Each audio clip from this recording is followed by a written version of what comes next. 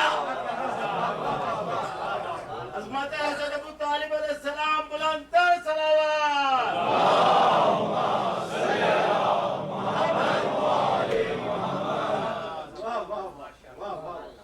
لیکن مسلمان کو فکر یہ نہیں ہے الحمدللہ رب العالمین کی، اس کو فکر ہے کلمہ پڑھنے کی۔ کلمہ نہیں پڑھا تھا۔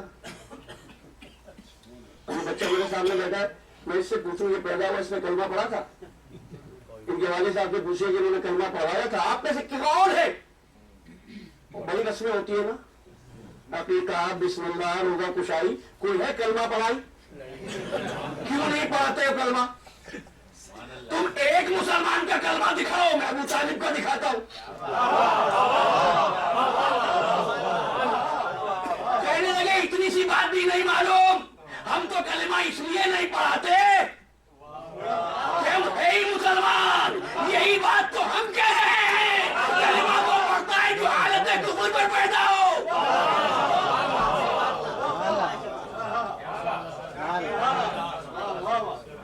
اچھا دیکھیں گے ایک اور بات کہوں آپ سے، دیکھیں گے ابو طالب نے پرورش کی کا یہ ٹھیک ہے،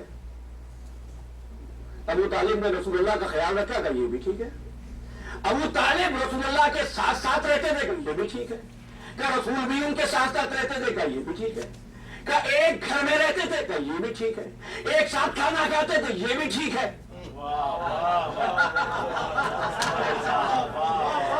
ہے نا؟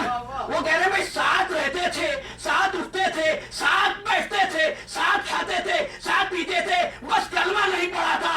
ہم 1400 برس سے یہی بات کہہ رہے، کسی کے ساتھ رہنے سے، کسی کے ساتھ رہنے سے کسی کا ایمان ثابت نہیں ہوتا۔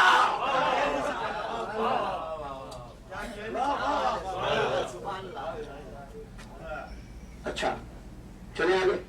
الحمدللہ رب العالمین الرحمن الرحیم مالک یوم الدین ایاک نعبد و ایاک نستعین۔ یہاں تک تو بات ٹھیک تھی، سمجھ میں آ رہی ہے؟ ہمیں مولوی صاحب نے بتا دیا تھا کہ جب نماز پڑھنا غیر خدا کا خیال نہ لائے، دل میں بھی نہ آئے غیر الہ کا خیال، اور ہم تیار تھے کہ نہیں، غیر کے بارے میں سوچیں گے بھی نہیں۔ اچھا دیکھیں سورہ فاتحہ تم کو اسلوب دعا کی تعلیم کر رہی ہے۔ پہلے کیا کہا؟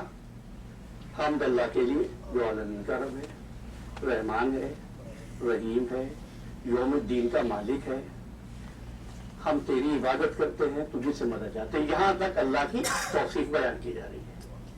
اس کے بعد پھر دعا ہے اہدنا الصراط المستقیم، یعنی آپ سمجھ لو جب بھی دعا مانگا کرو تو پہلے اللہ کی حمد و ثنا بیان کرو، اور اس کے بعد پھر سورہ فاتحہ میں جیسے کہ دعا تعلیم ہوئی۔ کیوں ہوئی سورہ فاتحہ میں؟ سورہ زخرف وَإِنَّهُ فِي أُمِّ الْكِتَابِ لَدَيْنَا لَعَلِيٌّ حَكِيمٌ، کہ ہم نے ام الکتاب میں ایک علی حکیم رکھ دیا ہے۔ ابھی آپ نے مجھے بتا دیا ہے کہ ام الکتاب کیا ہے؟ سورہ فاتحہ۔ سورہ زخرف میں ارشاد ہو رہا ہے کہ ہم نے ام الکتاب میں ایک حکیم علی کو رکھ دیا ہے اپنے لدن سے۔ ایک سائل آ گیا امام جعفر صادق علیہ السلام،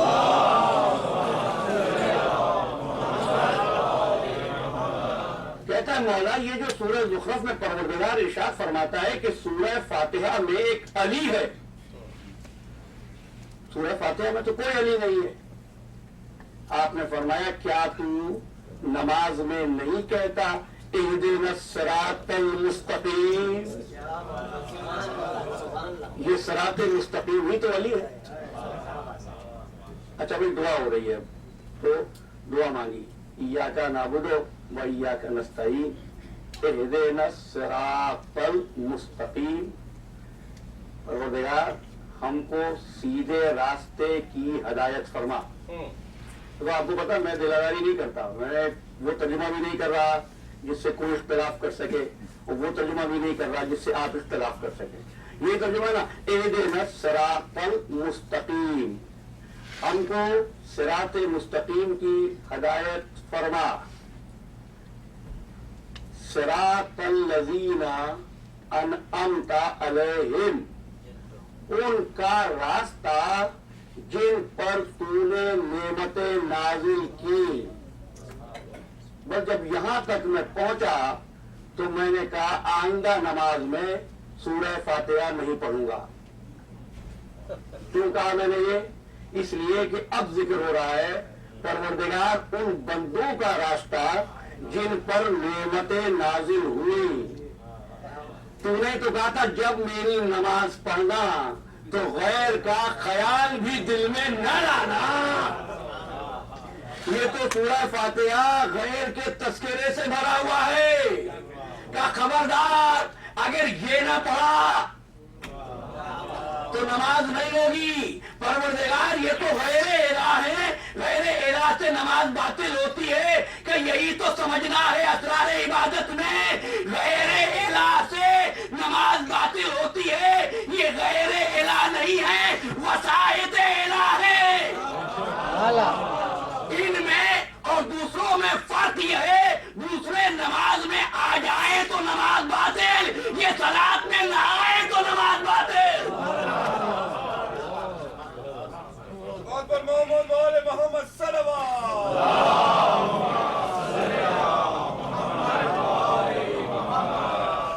اور دیگر صلوات.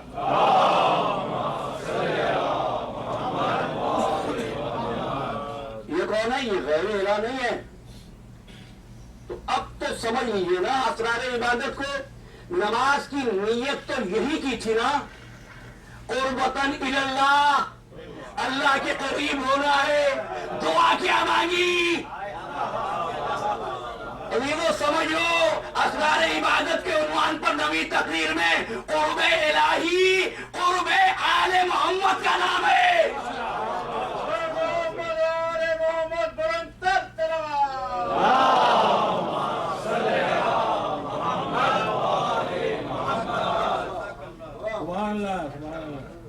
اچھا سورہ فاتحہ تمام ہوئی. دوسرا سورہ کا کوئی سا بھی پڑھ لو. اچھا ہاں، ہمارے رضوان اکبر صاحب نے ایک بات کی تھی کہ صاحب غیر کا خیال آئے تو نماز باطل، ان کا خیال نہ آئے تو نماز باطل. ٹھیک ہے میرے ساتھ ہے نا؟ اس میں مغلوب کا بھی تو ذکر ہے.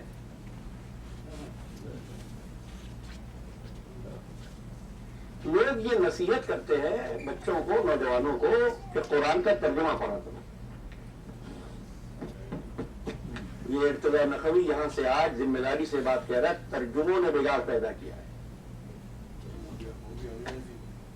انگریزی میں بھی، اردو میں بھی، فارسی میں بھی ہر جگہ بگاڑ ہے ترجمے کا. ابسولوٹلی. کیوں؟ کل شیء احصیناہ فی امام مبین، ہم نے ہر شے کا ایسا امام مبین میں کر دیا. ترجمہ ہے ہر شے کا علم امام کو دے دیا. علم کا تو لفظ ہی نہیں آیا. کیا کہہ رہے ہیں؟ ہم کو راستہ دکھا ان کا جن پر نعمتیں نازل ہوئی، نہ کہ ان کا جن پر غضب نازل ہوا. قرآن نے مغضوب کا ذکر نہیں کیا ہے، غیر المغضوب کا ذکر کیا ہے. مغلوب نہیں، غیر مغلوب. اور مجھے تقریباً 97 ترجموں میں صرف ایک مترجم کا ترجمہ ملا جس میں ایک پروردگار ان کا راستہ دکھا جن پر نعمتیں نازل کی، غضب نہیں کیا. ایک ہی ہے وَلَضَّالِّينَ، نہ وہ گمراہ ہیں. دوسرا سورہ کوئی سبھی پڑھ لینا. اچھا سورہ تمام ہو گیا. دوسرا اب کیا کرنا ہے کہ اب کرو رکوع. کیا کہتے ہیں رکوع کو؟ نہیں، رکوع میں آپ کیا کہتے ہیں؟ سبحان ربی العظیم وبحمدہ. اب تک جو گفتگو ہوئی تھی اس میں رب کی بات تھی، میرے رب کی بات نہیں تھی.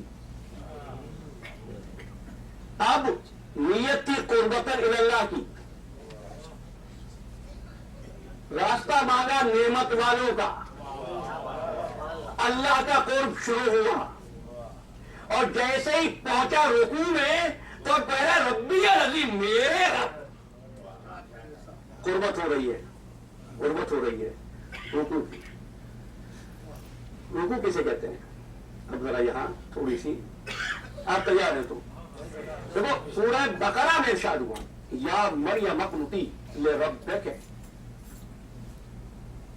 اے مریم قنوت پڑھ اپنے رب کے لیے. وسجدی، اور سجدہ کر. ورکعی مع الراکعین، اور رکوع کر رکوع کرنے والوں کے ساتھ.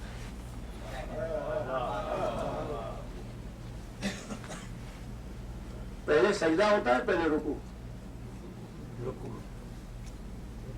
یہ مریم کو کیا حکم دے دیا؟ وسجدی، سجدہ کر. ورکعی، رکوع کر. کوئی آپ سوچ سکتے ہیں وہ نصارہ کی نماز ہوگی اس میں رکوع ہوتا ہی نہیں. میری بات کی تحقیق کرنا، اس میں رکوع ہوتا ہی نہیں. یہ حکم ہے قنوت پڑھ،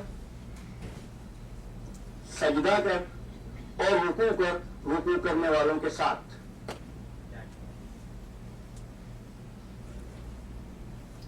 ایک اور ہے انما ولیکم اللہ ورسولہ والذین آمنوا الذین یقیمون الصلاۃ ویؤتون الزکاۃ وہم راکعون. اچھا نماز پڑھنے والے کو کہو گے یقیمون الصلاۃ، نماز قائم کرتے ہیں. زکات دینے والے کو یؤتون الزکاۃ. تو رکوع کرنے والے کو کیا کہیں گے؟ یرکعون. لیکن آیت میں یرکعون نہیں ہے. اب اگر میرا ریکارڈ کسی صاحب علم کے پاس پہنچے تو وہ غور کرے اس بات پر کہ میں کیا کہہ رہا ہوں. یرکعون نہیں ہے، راکعون ہے.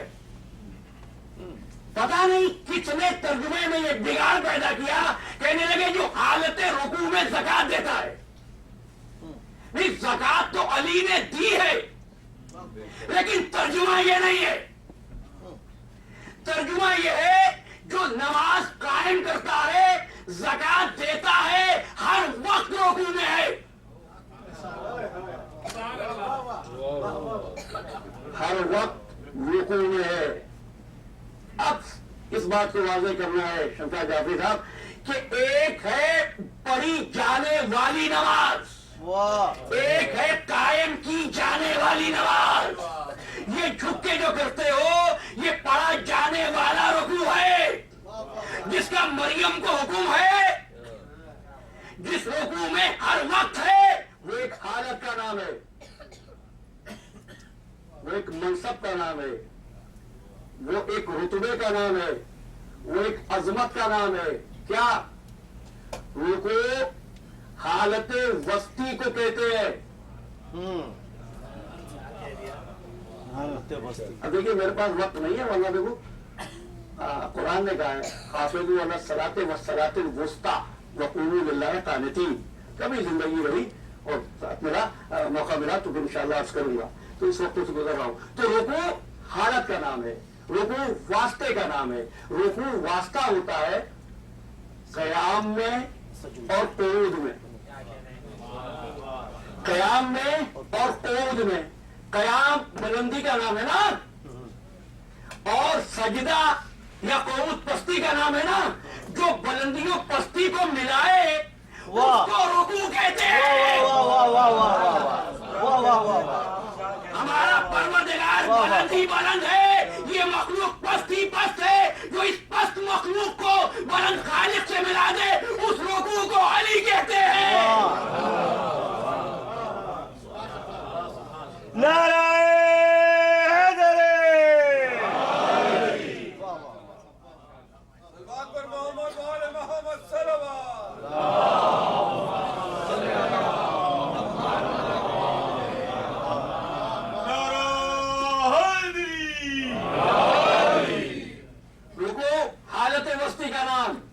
اس کے بعد بیٹھو گے اور اب سجدے میں جاؤ گے.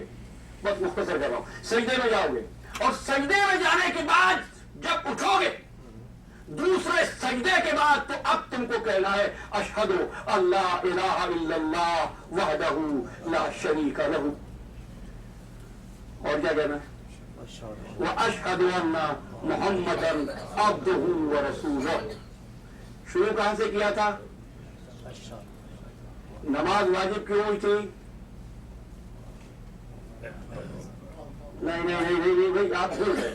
نماز قائم ہوئی تھی، واجب ہوئی تھی تاکہ محمد و آل محمد کی یاد رہے. اب اس منزل پر آ کر اگر کوئی یہ کہتا نظر آیا کہ اب اگر یہاں پر معصوم کا نام لیا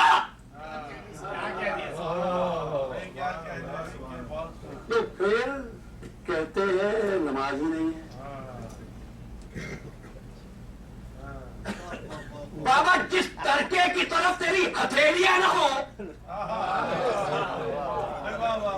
جس کے بغیر تیرا رکوع نہ بن سکے، اس کا نام نماز کو باطل کر دے گا.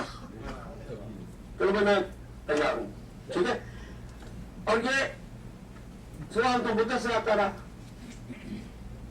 اور یہ اس لیے کہہ رہا ہوں کہ اس بات کو ذرا سمجھنا ہے کہ صاحب یہ ترتیب توقیفی ہے.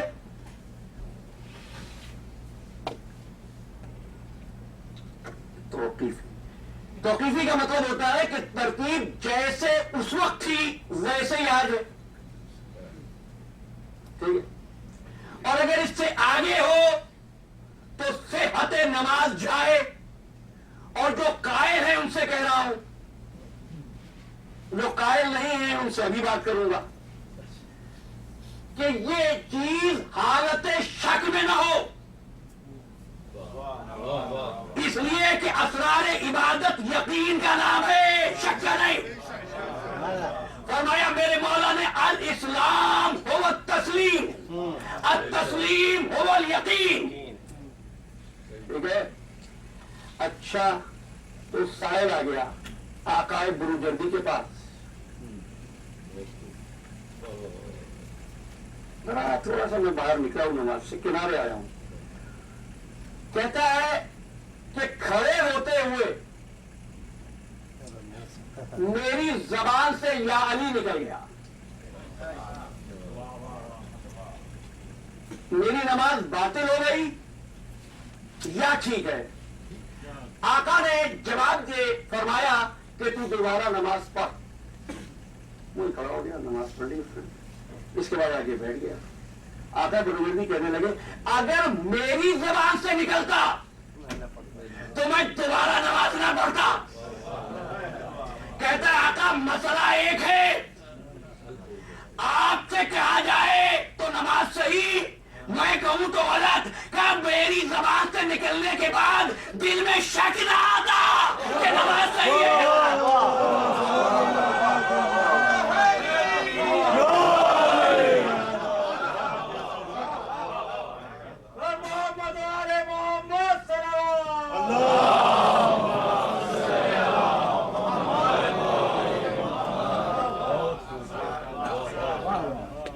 ٹھیک ہے نا. تو اب حوالہ دیتا ہوں.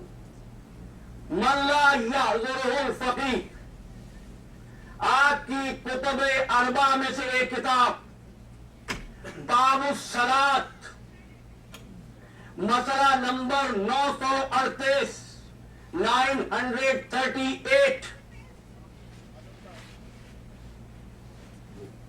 حلبی نے آ کر امام جعفر صادق علیہ السلام سے پوچھا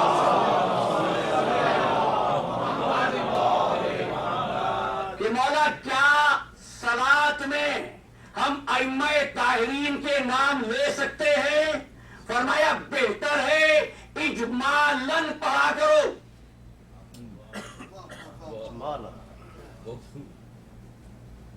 اب جنہوں نے واہ واہ کہی ہے اور وہ لگا سلامت رکھے، لیکن باقی حضرات اس لیے خاموش ہے کہ اجمالاً کا مطلب نہیں معلوم.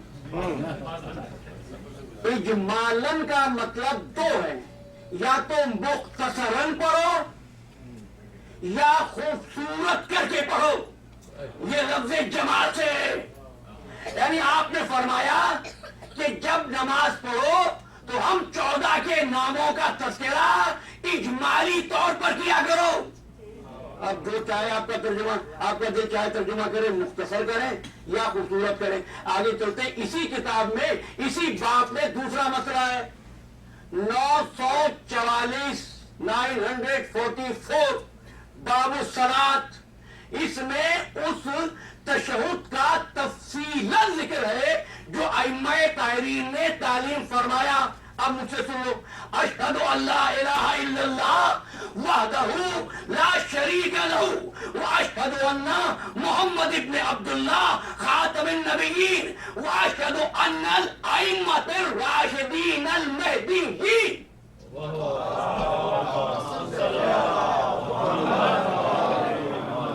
آپ تو ایک امام کی بات کر رہے تھے، میں نے 12 اماموں کے نام ثابت کیے ہیں۔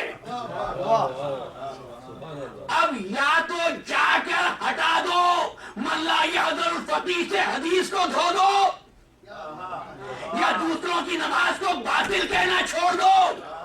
شیخ صدوق کہتے نماز کا حسن یہ ہے، نماز میں امکان یہ ہے کہ اگر تشہد میں علی ولی اللہ کہو گے تو قبولیت کے امکانات بڑھ جائیں گے۔ میں نے یہ نہیں کہا جو نہیں کہتا اس کی نماز باطل ہے، لیکن تم کو کچھ نے حق دیا ہے جو کہتا ہے اس کی نماز باطل ہے۔ ٹھیک ہے، اچھا اب تشہد کر لیا، نماز ہو گئی۔ میں نے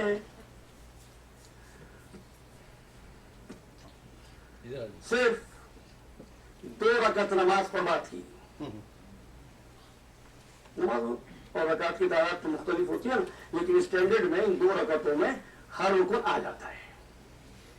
اچھا اب ذرا بہت جلدی سے آپ یہ بتائیے کہ آپ عید الفطر کس دن مناتے ہیں؟ نہیں یہ جواب نہیں گا جو مجھے معلوم ہے، اس دن مناتے ہیں جس دن چاند نظر آتا ہے۔ اگلی صبح کو عید مناتے ہیں، ہے نا۔ عید الاضحیٰ کس دن مناتے ہیں؟ جس دن چاند نظر آئے، اس کے 10 دن کے بعد عید مناتے ہیں۔ محرم کی پہلی جمعرات کو کیوں ہوئی؟ 29 کو چاند نظر آ گیا۔ ٹھیک ہے نا، ایسے ہی ہوتا ہے نا، غلط نہ کرو دینا۔ ہر تہوار تمہارا، ہر عبادت تمہاری چاند سے ہوتی ہے۔ اب ذرا بتانا یہ صبح کی نماز کس وقت ہے؟ سورج نکلنے سے پہلے۔ ظہر کس وقت ہے؟ جب سورج کمال پہ جائے۔ عصر کس وقت ہے؟ جب سورج ڈھلنے لگے۔ مغرب کس وقت ہے؟ جب سورج ڈوب جائے۔ عشاء کس وقت ہے؟ جب اندھیرا چھا جائے۔ بھائی تمہارے سارے تہوار تو چاند سے ہے، یہ نماز سورج سے کیوں ہے؟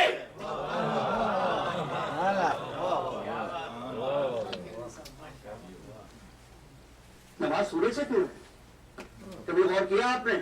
اچھا اگر کسی صاحب کے ذہن میں یہ بات ہو کہ نماز کا جزو لا ینفک سورہ فاتحہ ہے تو اس کی تسلی کے لیے یہ جملہ کہہ رہا ہوں، نہیں ایسا نہیں ہے۔ سورہ فاتحہ کے بغیر بھی نماز ہوتی ہے، مغرب نہیں ہوتی، فجر نہیں ہوتی۔ ایسا ہوتا ہے نا بعض اوقات کہ ہم کہتے کچھ ہے سنائی کچھ اور دیتا ہے، اس لیے یہ بات کہہ رہا ہوں۔ فجر، ظہر، عصر، مغرب، عشاء نہیں۔ اور ایک بات یاد رکھنا، جس چیز کا جزو اعظم ہوتا ہے نا، جب تک وہ نہ ہو اس پر وہ لفظ اپلائی نہیں ہوتا۔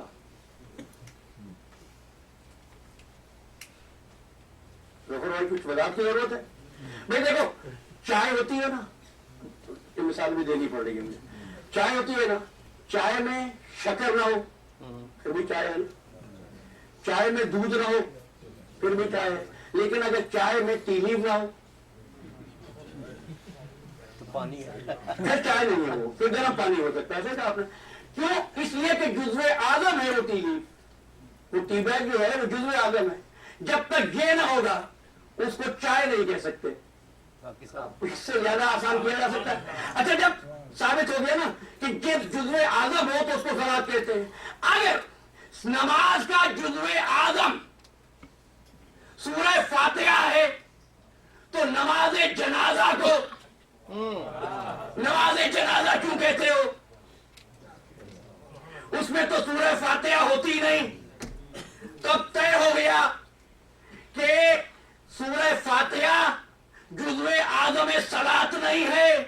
بھئی ہے کیا کہ صلاۃ کا جزو اعظم محمد و آل محمد پر درود ہے. محمد آل محمد صلوات.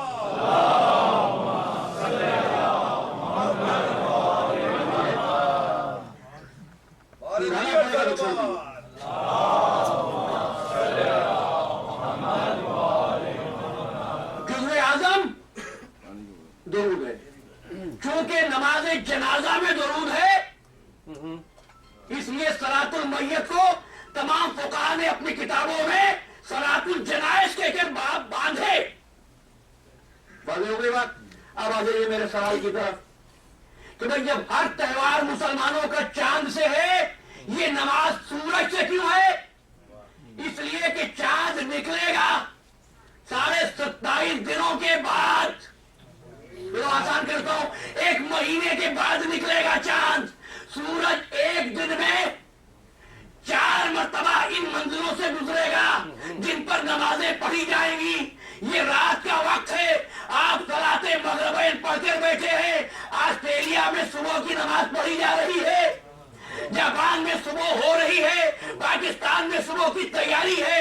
ہوائی میں کیلیفورنیا میں انتظار ہے. دنیا کے کسی نہ کسی مقام پر صلاۃ فجر پڑھی جا رہی ہے. کہیں ظہر پڑھی جا رہی ہے. وہ چاہتا یہ تھا کہ کائنات کے ہر گوشے میں ہر وقت آل محمد پر درود بھیجا جاتا رہے.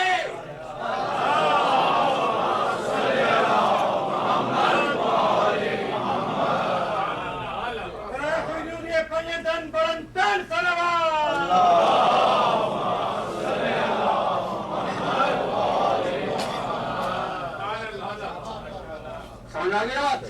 اچھا یہ صلاۃ تھی کتنی رکعتیں تھی؟ میں نے 2 کی بات کی نا.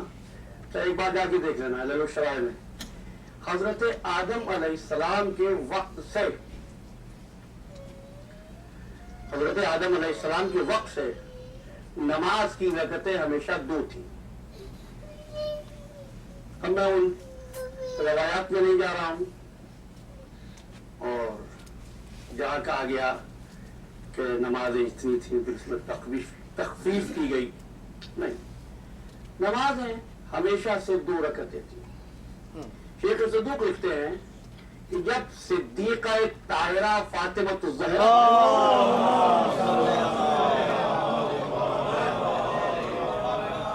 تو سرکار نے مغرب کی نماز میں 1 رکعت کا اضافہ فرمایا.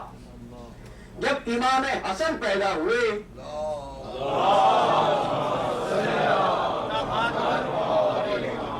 تو آپ نے ظہر کی نماز میں 2 رکعتوں کا اضافہ فرمایا. جب امام حسین علیہ السلام پیدا ہوئے تو آپ نے نماز عصر میں 2 رکعتوں کا اضافہ فرمایا.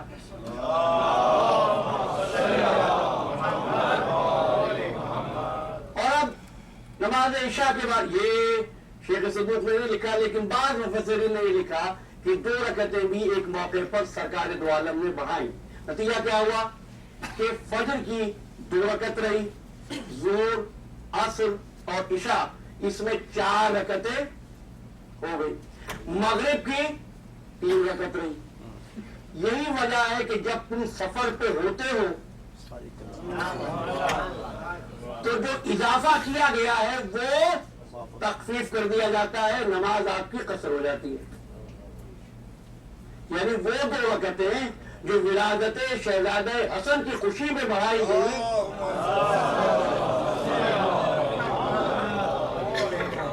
جو ولادت امام حسین کی خوشی میں بڑھائی گئی وہ 2 رکعتیں معاف, نماز قصر حالت سفر میں. لیکن مغرب کی نماز میں جو 3 رکعتیں ہیں قصر میں وہ 2 نہیں ہوتی. پوچھنے والے نے پوچھا کہ اس میں تخفیف کیوں نہیں ہوتی؟ اب نے فرمایا جانتا نہیں, مغرب کی نماز کی 2 رکعتوں میں اضافہ ہماری جدہ فاطمۃ الزہرا کی ولادت کی خوشی میں ہے. جو امر مخصوص ہو گیا